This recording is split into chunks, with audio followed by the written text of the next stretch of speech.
지금 우리나라는 어떤 특정 집단을 핍박하거나 차별할 수 없도록 법적으로 보호하고 있습니다.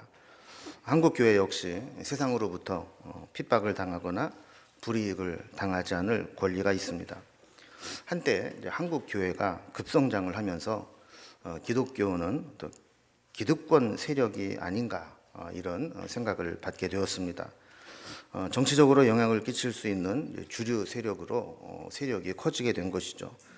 기독교인의 숫자도 많아지고 또 유력 정치인이나 영향을 끼칠 수 있는 사람들 중에 기독교인들이 대거 진출하면서 이제 기독교는 무시할 수 없는 그런 집단이 되었습니다.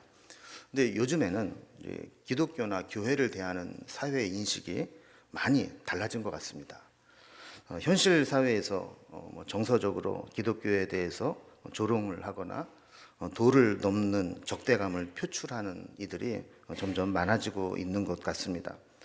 그래서 신앙생활하는 사람들도 사회생활을 하면서 나 교회 다닙니다, 예수 믿는 사람입니다라고 이렇게 드러내기가 부담스러운 시대가 되고 말았다는 것이죠.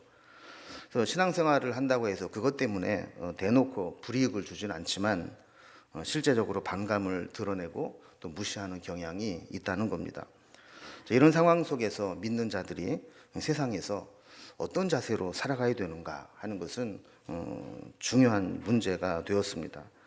만약에 계속해서 교회에 대한 부정적인 이미지가 개선되지 않고 남아있거나 점점 더 심화된다면 성도들이 이제 사회생활을 하면서 적지 않게 스트레스를 받게 될 것이고 전도의 문은 더 막히게 될 것이기 때문입니다. 그런데 지금 한국 교회의 상황보다도 훨씬 더 힘겹게 신앙생활을 하고 있었던 사람들이 있었습니다. 베드로가 베드로전서를 쓸 당시에 있었던 초대교회 성도들을 이었는데요.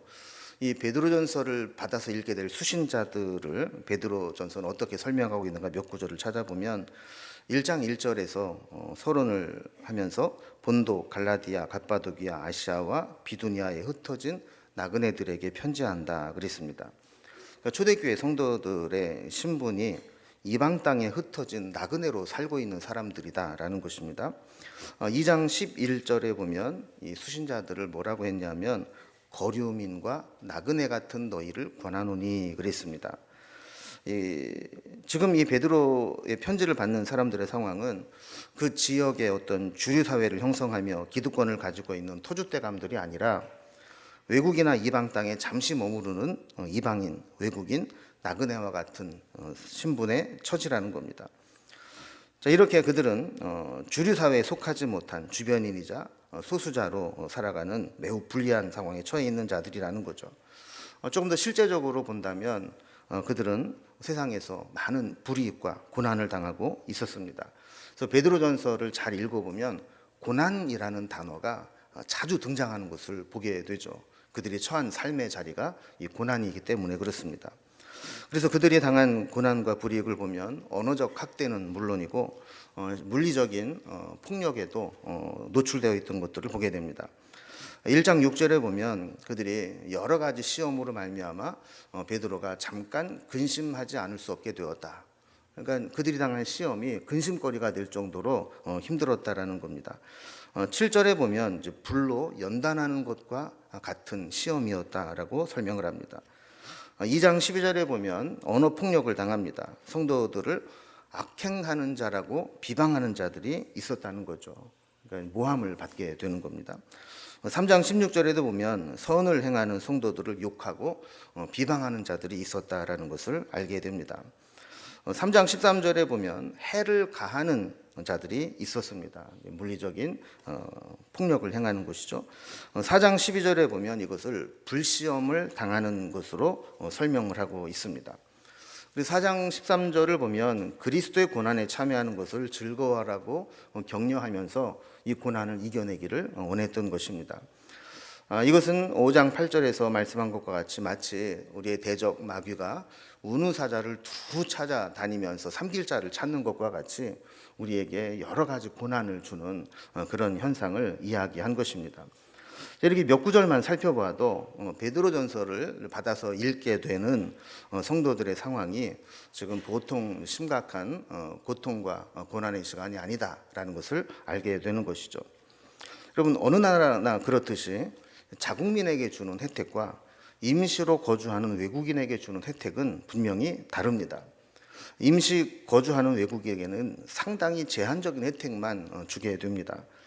행여라도 자국민과 외국인 사이에 어떤 법적 문제에 다툼이 일어나거나 분쟁이 휘말리게 되면 외국인은 불리할 수밖에 없는 것이죠. 우리가 살아가는 이 세상은 굳이 영적으로 좀 설명을 해본다면 우리 영적인 외국에 사는 것과 같습니다. 그리고 법적으로는 대한민국 국민으로 자국민이지만 영적으로 본다면 이 공중권세자분자가 주도하는 이 세상은 하나님이 다스리는 하나님의 통치 원리가 작동하는 천국과는 다른 세상이라는 것이죠. 우리 성도들도 마찬가지입니다. 이런 세상을 살아가면서 우리 믿음의 사람들이 어떻게 살아가야 될 것이냐 하는 것은 너무나 중요한 문제입니다. 베드로전서는 그들이 영적으로 그리고 실제로 외국인, 거류민, 나그네로 살아가고 있는 성도들이 불편하고 때로는 고난을 당하는 이 세상에서 어떻게 처신해야 되는가를 잘 설명해 주는 책이다, 이렇게 볼 수 있습니다. 오늘 우리가 이제 읽은 본문은 사순절 첫 번째 주일에 설교하도록 교회력으로 정해놓은 본문입니다. 우리는 지난 수요일을 제의 수요일이라고 시작을 하면서 사순절을 시작했습니다. 이 사순절은 부활주일 전 주일을 뺀 40일을 기념해서 지키는 절기로 그리스도의 순환을 생각하며 경건하게 지내는 절기입니다. 사순절 기간 중에 날짜를 카운트하면서 이 주일을 빼는 이유는 이 사순절, 이 순환을 생각하면서도 이 주일은 작은 부활절로 예수님의 이 고난 중에도 부활을 기대하기 위해서 주일을 빼고 40일을 지키게 됩니다.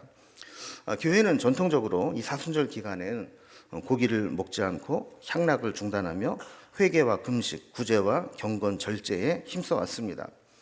여러분, 연세 드신 분들은 좀 기억하실지 모르겠는데 한국 교회도 불과 한 30년 전만 해도 이 사순절 기간을 엄격하게 지켰습니다. 그래서 결혼식 날짜를 잡는다든지 어떤 부서에서 야유회를 간다든지 할 때 이게 또 얄궂게도 다 이 사순절 기간이 꽃피는 봄과 또 이렇게 겹칩니다. 그래서 이제 부서마다 좀 이렇게 좀 바람을 쐬러 가고 싶은데 이 사순절 기간에는 못 가니까 이 부활주일이 지나자마자 막 몰려간 그런 경우도 있었고, 아니면 아예 또 모임을 하다 보면 이 사순절 전에 하기도 하고 이렇게 했었죠.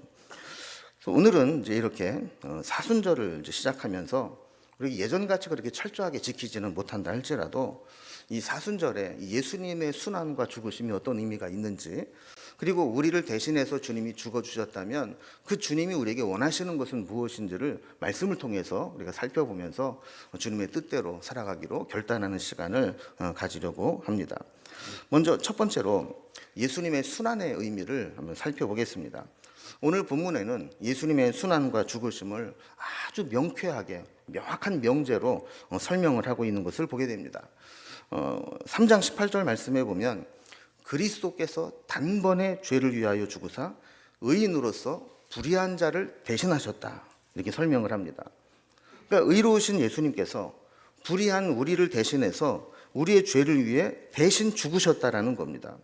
그러면서 그 다음 설명을 보면 예수님의 죽으심은 육체로는 죽임을 당하셨지만 영으로는 살리심을 받은 것이다, 이렇게 설명을 합니다.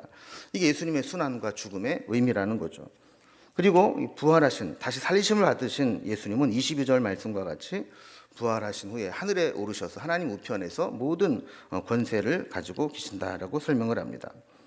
이렇게 예수님의 순환과 부활을 이렇게 정리하신 후에 그 주님이 왜 이렇게 우리 대신 죽으셨는가, 그 죽으심 우리에게 어떤 일들이 일어났는가를 설명하는데 18절 말씀을 다시 보면 이는 우리를 하나님 앞으로 인도하려 하심이라 그랬어요.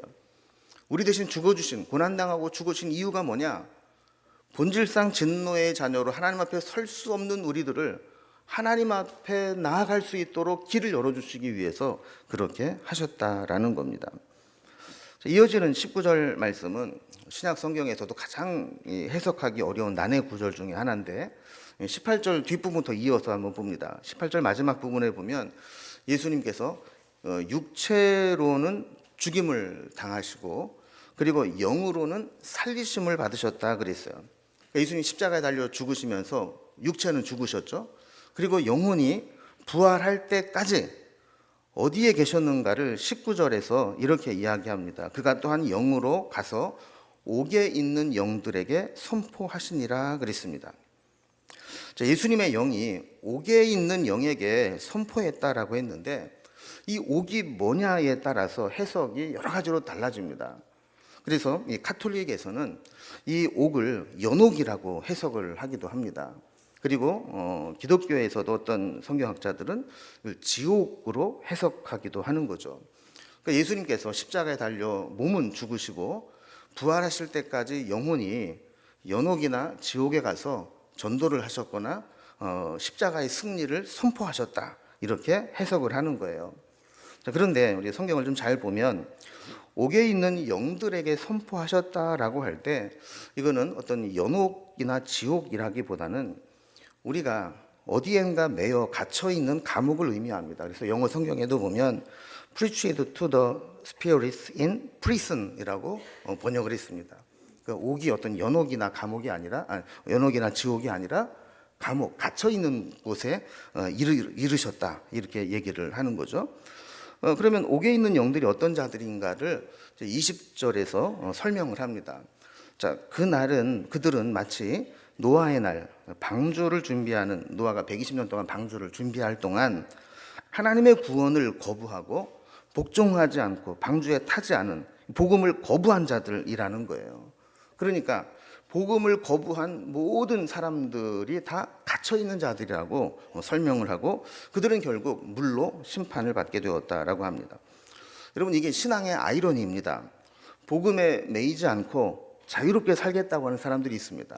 복음을 전해도 받아들이지 않는 자들은 내가 왜 종교에 매이고 교회에 매이고 신앙에 매이냐, 난 내 자유롭게 살겠다라는 것이죠. 그런데 오히려 그런 자들은 옥에 갇힌 자와 같다라는 거예요. 죄에 매이고 세상에 매이고 욕망에 매이고 방종에 매여서 그 굴레를 벗어나지 못하고 그 옥에 갇힌 것과 같은 삶을 살아간다라는 겁니다. 반면에 복음 안에 있는 자들은 복음에 매인 것처럼 보이지만 사실은 영적으로 복음 안에서 무한한 자유를 누리는 자들이라는 것입니다. 20절 말씀을 계속 보면 이 복음을 거부한 자들은 다 물로 심판을 받아 죽게 되었고, 구원받은 자는 노아의 가족 8명 뿐이라고 이야기를 합니다. 그러면서 이렇게 물로 심판을 받아 죽고 또 노아의 가족은 살아남은 것을 마치 세례라고 설명을 하는 것이죠. 그래서 물은 예수 그리스도께서 부활하심으로 말미암아 이제 너희를 구원하는 표인데 곧 세례다 그랬습니다. 그러면서 21절에 보면 이 세례의 의미를 부연해서 설명을 하는데, 여러분, 세례가 뭡니까? 세례는 원래 죄를 씻는 예식이다, 이래서 세례라는 말을 씁니다. 그런데 이 세례는 단순히 어떤 육체의 더러운 것을 제하는 데 머물러서는 안 되고, 이후에 우리로 하여금 하나님을 향한 선한 양심을 간구하는 것으로 이르러야 한다라는 거예요. 여러분, 이 선한 양심이라는 단어가 여기에 대두되는데요, 16절에도 선한 양심을 가지라, 이렇게 권면하는 것을 보게 됩니다. 여러분, 양심이라는 게 뭡니까? 여러분, 양심이라는 게 있습니까? 양심이 없는 사람도 있나요? 양심에 털난 사람, 양심이 구린 사람, 이런 사람들이 있다고는 합니다. 근데 양심은 우리가 보통 인간의 내면의 옳고 그름에 대해 분별할 수 있는 도덕 의식을 양심이라고 합니다. 그래서 보통 사람들은 양심이 제대로 작동을 하게 될 때 뭔가 양심에 가책이 되거나 양심의 부끄러움을 느끼지 않도록 행하려는 의지를 갖게 됩니다. 이것은 하나님께서 우리 인간에게 보편적으로 주시는 선한 마음입니다. 그래서 우리가 잘못된 일을 행하게 되면 양심에 찔리게 됩니다. 시편 73편 21절에 보면 우리가 마음이 산란하며 내 양심이 찔렸나이다. 잘못하면 양심이 찔리는 것을 느끼는 거죠. 또 사도행전 24장 16절에도 보면 바울은 하나님과 사람에 대해서 항상 양심에 거리낌이 없기를 힘쓰노라 그랬습니다. 그러니까 정상적인 양심을 가지고 있는 사람은 이렇게 양심에 찔리거나 거리끼지 않도록 살아가려고 노력을 하게 된다라는 겁니다. 이게 정상입니다. 그런데 양심이 항상 제대로 작동하는 것만은 아닙니다. 우리 인간에게 죄가 들어오게 되면서 양심이 오염되고 변질되고 왜곡되고 오작동을 하는 경우도 있게 됩니다. 분명히 부끄러운 행동이고 분명히 옳지 않은 행동인데도 불구하고 그 일을 하면서도 부끄러움을 느끼지 못하고 나쁜 행위를 하고 있으면서도 그것을 잘못이라고 여기지 못하는 그런 자들이 있게 된다는 것이죠. 이런 자들을 디모데전서 4장 2절에 보면 자기 양심이 화인을 맞아서 외식함으로 거짓말하는 자들이라고 지적합니다. 여러분, 양심에 화인 맞았다. 화인이 뭐예요? 그럼 예전에는 이제 노예나 가축에게 이거는 내 거야 라는 소유를 증명하기 위해서 나름대로의 어떤 이 불도장을 가지고 있습니다. 쇠로 어떤 도장 같은 거를 해서 뜨겁게 달궈서 그거를 이제 낙인을 찍는 거죠. 그래서 공동번역이 이걸 잘 번역을 해놨어요. 이런 자들의 양심에는 사탄의 노예라는 낙인이 찍혀 있습니다. 그러니까 양심이 잘못된 사람, 양심이 오작동하는 사람은 사탄의 노예처럼 살아갈 수밖에 없다라는 겁니다. 그래서 우리의 회복은 사탄의 노예에서 선한 양심이 회복되는 것으로부터 시작되는 겁니다. 그래서 예수님께서 우리의 죄를 대신 담당해서 순환당하시고 십자가에서 죽으신 것은 우리로 하여금 이 선한 양심이 회복되어서 하나님 앞에 설 수 있게 하도록 하기 위함이라, 구원받기 위해서 그렇게 하신 것이라고 말씀하는 것이죠. 이것이 예수님의 순환과 죽으심의 의미라고 베드로는 설명하고 있는 겁니다. 그렇다면 그게 두 번째로 우리의 죄 때문에 대신 죽으신 주님께서 우리에게 원하시는 것은 무엇일까 하는 겁니다. 아까 제가 베드로전서의 배경을 설명드리면서 이 베드로전서는 소아시아 지역에 광범위하게 흩어져서 나그네로, 거류민으로, 외국인으로, 소수자로 살아가면서 게다가 신앙의 박해가 시작되면서 믿음 때문에 고난을 당해야 되는 성도들에게 보낸 편지다 말씀을 드렸습니다. 자, 그러면 원치 않는 고난을 당하고 신앙 때문에 고난을 당해야 되는 성도들이 이 고난을 어떻게 해석해야 되고 어떻게 받아들여야 되느냐 하는 문제가 생기게 되는 것이죠. 이 문제를 해결하기 위해서 우리가 전제로 해야 되는 것은 이 세상은 우리의 본국이 아니라는 겁니다. 이 땅에서는 우리가 외국인으로, 거류민으로, 소수자로 고난과 핍박을 받을 수 있지만 우리에게는 고국, 본향이 있다는 것을 기억하는 겁니다. 우리가 외국에서 나그네로, 거류민으로, 때로는 영주권이나 시민권을 따지 못해서 불법 체류자로 살아가는 것과 같은 불안한 세상을 살아가고 있을지라도 그것을 이겨낼 수 있는 비결은 우리는 영원히 이방인이나 거류민이 아니고 우리에게는 본향이 있다, 나의 고국이 있다라는 것을 기억하는 겁니다. 지금 우리에게 고통을 주고 고난을 주는 이 세력들은 하나님의 심판을 받게 될 것이고 우리가 본국으로 고향으로 돌아가게 되면 우리의 입장과 처지가 역전될 것이다라는 것을 기억하는 것이 이 고난을 이겨내는 대전제가 된다라는 거예요. 그래서 성도는 이 세상에서 아무리 양심이 고장나고 화인 맞은 양심으로 낙인 찍힌 자들에게 핍박을 당하고 고난을 당해도 우리는 여기에 굴복하거나 패배하는 것이 아니라 도리어 그럴수록 우리는 하나님의 구원을 사모하고 기다리는 계기가 된다라는 것입니다. 이런 자들은 세상에서 고난을 당해도 악을 악으로 갚지 않고 도리어 우리의 믿음을 보여주고 증명할 기회로 삼게 됩니다. 9절 말씀과 같이 악을 악으로 욕을 욕으로 갚지 말고 도리어 복을 빌라라는 말씀을 실천하게 된다는 것이죠. 이제 베드로는 우리 대신 죽어주신 주님이 우리에게 정말 원하시는 삶이 무엇일까를 몇 가지로 설명해 주고 있습니다. 오늘 말씀을 생각하면서 사순절에 정말 쉽지는 않지만 우리도 한번 이렇게 한번 살아보겠다 한번 결단하는 시간이 되면 좋겠습니다. 첫째로 우리를 위해 대신 죽으신 주님이 원하시는 삶은 우리에게 해를 가하는 자들에게도 열심히 선을 행하는 것입니다. 우리는 보통 당한 대로 갚아주고 싶은 마음이 있습니다. 당한 대로만 갚아주면 이건 양반이고 되로 받으면 말로 갚아주고 싶은 게 우리의 본성이죠. 그러나 성도의 차별성은 나에게 해를 가하는 자들에게도 선을 행할 수 있다라는 겁니다. 13절 말씀에 너희가 열심으로 선을 행하면 누가 너희를 해하리요 그랬습니다.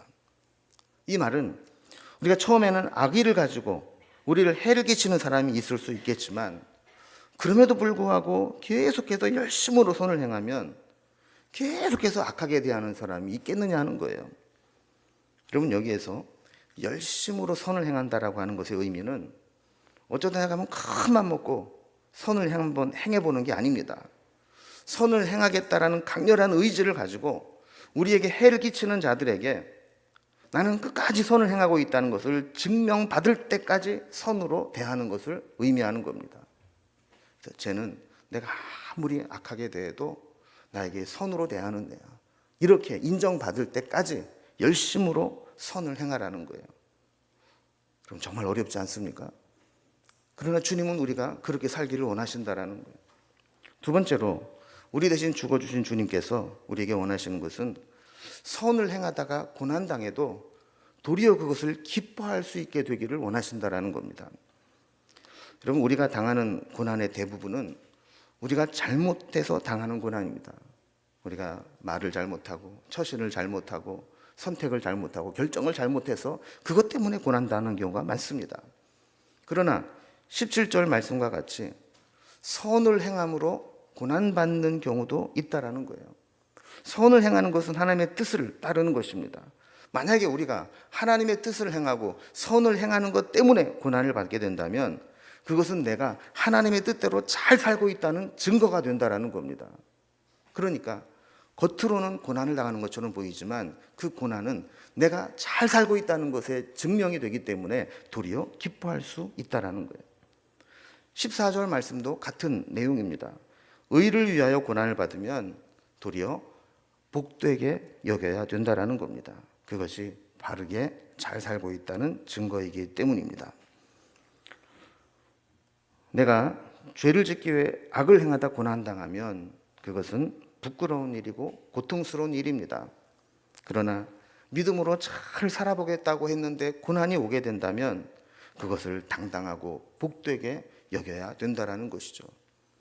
그러니까 믿음이 없는 사람은 내가 고난이 있느냐 없느냐로 내 인생의 성공과 실패를 결정합니다.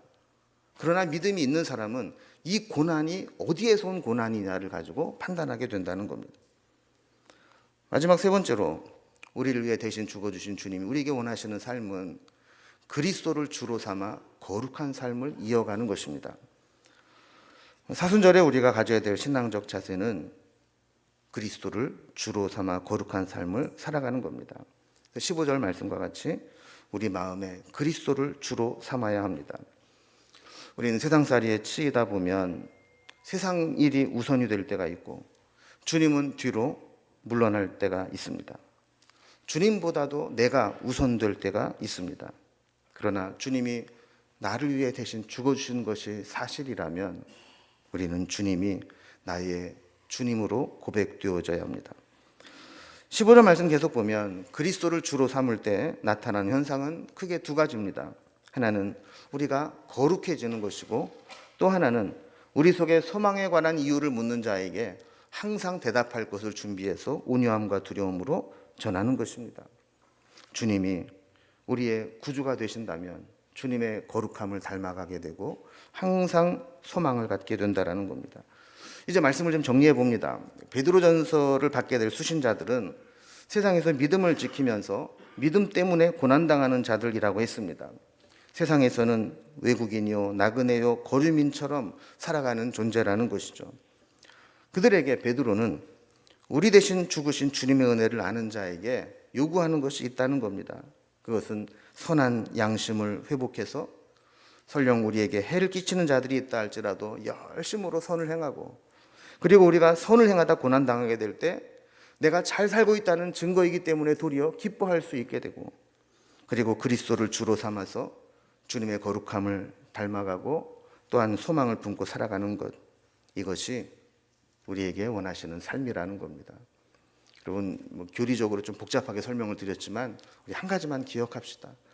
만약에 주님께서 고난당하시고 죽으신 것이 나를 위해 하신 것이라면 이제 우리는 어떻게 살아가야 될까요?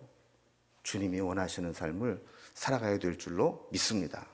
사순절을 시작하면서 주님의 고난을 묵상하고 내가 어떤 삶으로 주님 앞에 응답해야 될지를 고민하며 살아갈 수 있기를 주님의 이름으로 기원합니다.